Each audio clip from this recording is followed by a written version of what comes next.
गुलजार talks पेश कर रहे हैं एक पुरानी कहानी जिसमें है सआदत हसन मंटो का अफसाना काली सलवार। दिल्ली आने से पहले वो अम्बाला छावनी में थी, जहाँ कई गोरे इसके ग्राहक थे। इन गोरों से मिलने जुलने के बायस वो अंग्रेजी के 10-15 जुमले सीख गई थी। उनको वो आम गुफ्तगू में इस्तेमाल नहीं करती थी, लेकिन जब वो दिल्ली में आई और उसका कारोबार ना चला तो एक रोज उसने अपनी पड़ोसन तमंचा जान से कहा, दिस लाइफ वेरी बैड, यानी ये जिंदगी बहुत बुरी है, जबकि खाने ही को नहीं मिलता। अम्बाला छावनी में उसका धंधा बहुत अच्छी तरह चलता था। छावनी के गोरे शराब पीकर उसके पास आ जाते थे और वो 3-4 घंटों ही में 8-10 गोरों को निमटाकर 20-30 रुपए पैदा कर लिया करती थी। ये गोरे उसके हमवतनों के मुकाबले में बहुत अच्छे थे। इसमें कोई शक नहीं कि वो ऐसी जबान बोलते थे जिसका मतलब सुल्ताना की समझ में नहीं आता था, मगर उनकी जबान से ये लाइल्मी उसके हक में बहुत अच्छी साबित होती थी। अगर वो उससे कुछ रियायत चाहते तो वो सर हिलाकर कह दिया करती थी, साहब हमारी समझ में तुम्हारी बात नहीं आती। और अगर वो उससे ज़रूरत से ज़्यादा छेड़छाड़ करते तो वो उनको अपनी ज़बान में गालियाँ देना शुरू कर देती थी। वो हैरत में उसके मुंह की तरफ देखते तो वो उनसे कहती, साहब तुम एकदम उल्लू का पट्ठा है, हराम ज़्यादा है, समझा। ये कहते वक्त वो अपने लहजा में सख्ती पैदा न करती, बल्कि बड़े प्यार के साथ उनसे बातें करती।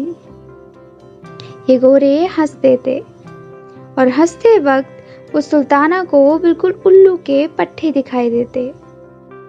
मगर यहाँ दिल्ली में वो जब से आई थी एक गोरा भी उसके यहाँ नहीं आया था। 3 महीने उसको हिंदुस्तान के शहर में रहते हो गए थे, जहाँ उसने सुना था कि बड़े लॉर्ड साहब रहते हैं जो गर्मियों में शिमले चले जाते हैं। मगर सिर्फ 6 आदमी उसके पास आए थे, सिर्फ 6, यानी महीने में 2। और इन 6 ग्राहकों से उसने खुदा झूठ ना बुलवाए तो 18.5 रुपए वसूल किए थे। 3 रुपए से ज्यादा पर कोई मानता ही नहीं था। सुल्ताना ने इसमें से 5 आदमियों को अपना रेट 10 रुपए बताया था, मगर ताज्जुब की बात है कि इनमें से हर एक ने यही कहा, भाई हम 3 रुपए से कोई ज्यादा न देंगे। न जाने क्या बात थी कि इनमें से हर एक ने उसे सिर्फ 3 रुपए के काबिल समझा। चुनाचे जब छठा आया तो उसने खुद इससे कहा, देखो मैं 1 रुपए 1 टेम के लूँगी, इससे 1 ढेला तुम कम कहो तो मैं ना लूँगी। अब तुम्हारी मर्जी हो तो रहो वरना जाओ। छठे आदमी ने ये बात सुनकर तकरार न की और इसके यहाँ ठहर गया। जब दूसरे कमरे में दरवाजे बंद करके वो अपना कोट उतारने लगा तो सुल्ताना ने कहा, लाइए 1 रुपए दूध का। उसने 1 रुपया तो ना दिया, लेकिन नए बादशाह की चमकती हुई अठन्नी जेब में से निकालकर उसको दे दी और सुल्ताना ने भी चुपके से ले ली कि चलो जो आया है गनीमत है। 18.5 रुपए 3 महीनों में, 20 रुपए माहवार तो इस कोठे का किराया था, जिसको मालिक मकान अंग्रेजी जबान में फ्लैट कहता था। इस फ्लैट में ऐसा पाखाना था जिसमें जंजीर खींचने से सारी गंदगी पानी के जोर से एकदम नीचे नल में गायब हो जाती थी और बड़ा शोर होता था। शुरू में तो इस शोर ने उसे बहुत डराया था। पहले दिन जब वो रफ़ाए हाजत के लिए इस पखाना में गई तो उसके कमर में शिद्दत का दर्द हो रहा था। फारिग होकर जब उठने लगी तो उसने लटकी हुई जंजीर का सहारा ले लिया। इस जंजीर को देखकर उसने ख्याल किया, चूंकि ये मकान खास हम लोगों की रिहायश के लिए तैयार किए गए हैं, ये जंजीर इसलिए लगाई गई है कि उठते वक्त तकलीफ ना हो और सहारा मिल जाया करे। मगर जूं ही उसने जंजीर पकड़कर उठना चाहा, ऊपर खटखट सी हुई और फिर एकदम पानी इस शोर के साथ बाहर निकला कि डर के मारे इसके मुंह से चीख निकल गई। खुदा बख्श दूसरे कमरे में अपना फोटोग्राफी का सामान दुरुस्त कर रहा था और एक साफ बोतल में हाइड्रोकोनिन डाल रहा था कि उसने सुल्ताना की चीख सुनी। दौड़कर वह बाहर निकला और सुल्ताना से पूछा, क्या हुआ? ये चीख तुम्हारी थी? सुल्ताना का दिल धड़क रहा था।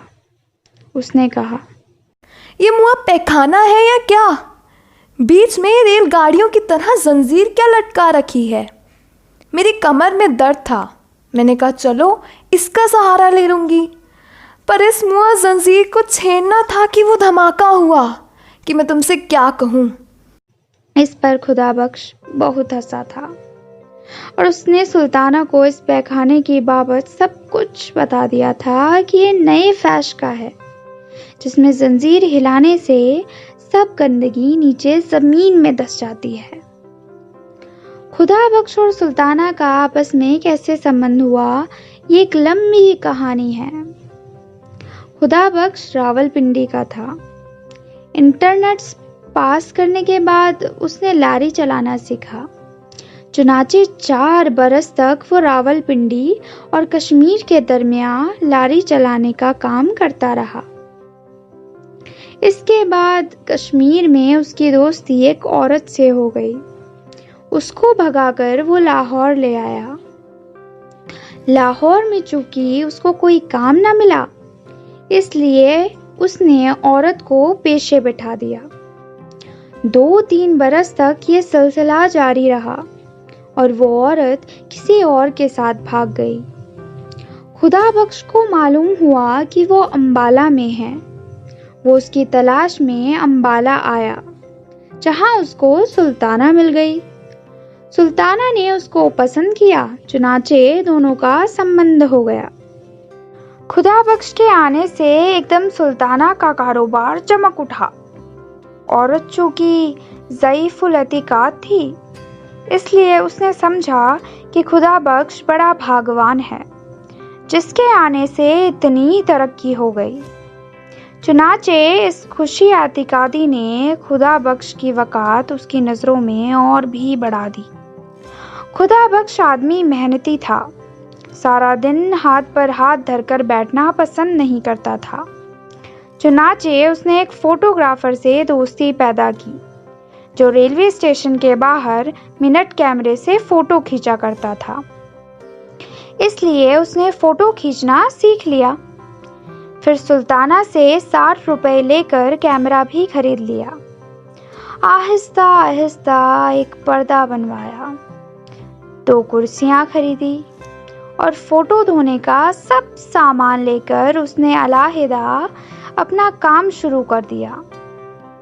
काम चल निकला।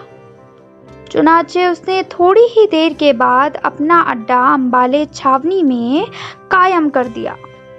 यहाँ वो गोरों के साथ फोटो खींचता रहता। 1 महीनों के अंदर अंदर उसकी छावनी के मुतअद्दिद गोरों से वाकफियत हो गई। चुनाचे वो सुल्ताना को वहीं ले गया। यहाँ छावनी में खुदा बख्श के जरिया से कई गोरे सुल्ताना के मुस्तकिल गाहक बन गए और उसकी आमदनी पहले से 2 गुनी हो गई।